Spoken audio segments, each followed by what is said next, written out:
Hey, honey. Yeah, what's up?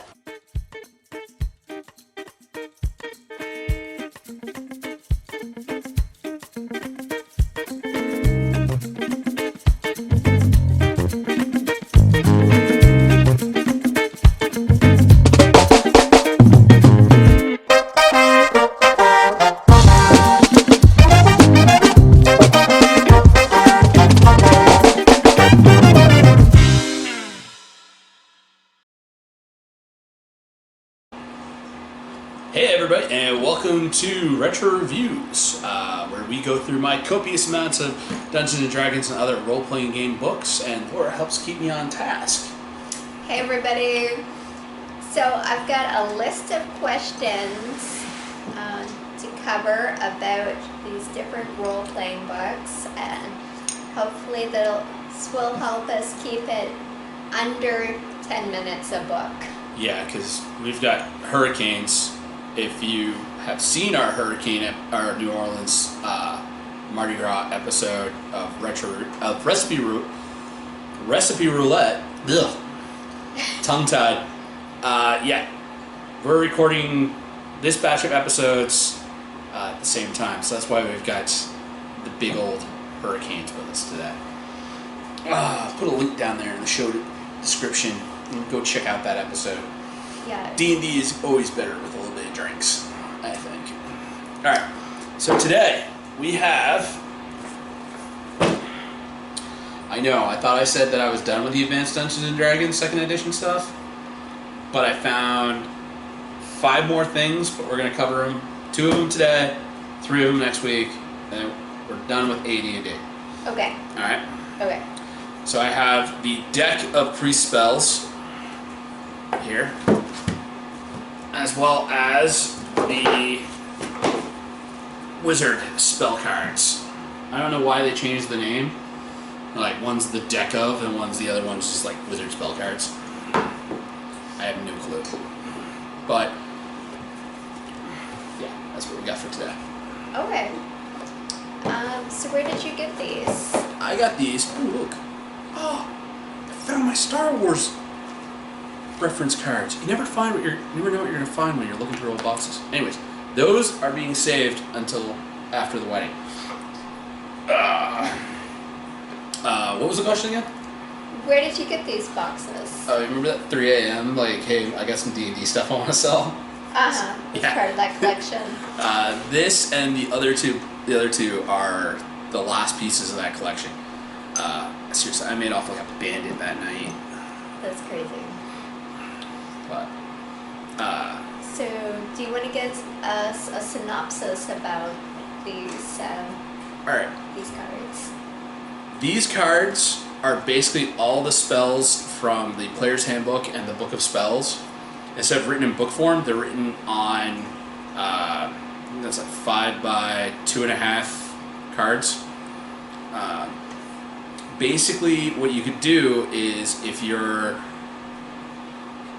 putting together your spell book and you got some of the card pages that are big enough for like dollar bills that you put in, you got a few of those pages, or just some of the postcard ones, you could basically build your spell book out of all the cards, and instead of flipping through the book to find all the references for them, you just have your own actual spell book with all these cards. Or you could just, pick the cards you needed for the night out, have them in front of you, give the other cards that somebody else needed for their spells. They were just a player's aid to really help out being able to keep track of like, what can I cast and what does that do, and not having to flipping through a bunch of different books. You'd have all the spells right in one spot. Handy, got you. Yeah. So what do you like about these?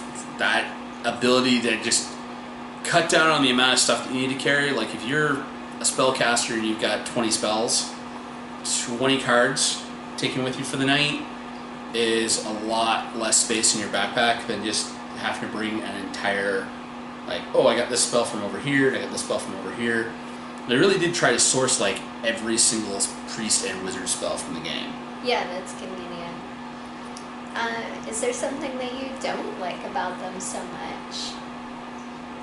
The fact that they were all originally bound together like this, and it's the whole fact of if it gets mixed up, I have not reorganized this in forever because it would be a pain to reorganize this.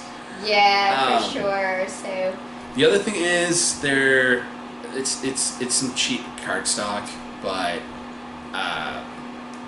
nowadays 4th edition did some really good with like Magic the Gathering, playing card quality cards,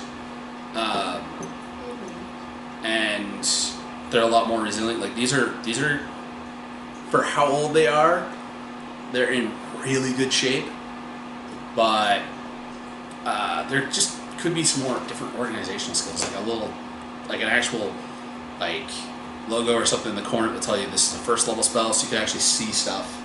It's great. The organization and the quality. It's all up to the player. Yeah.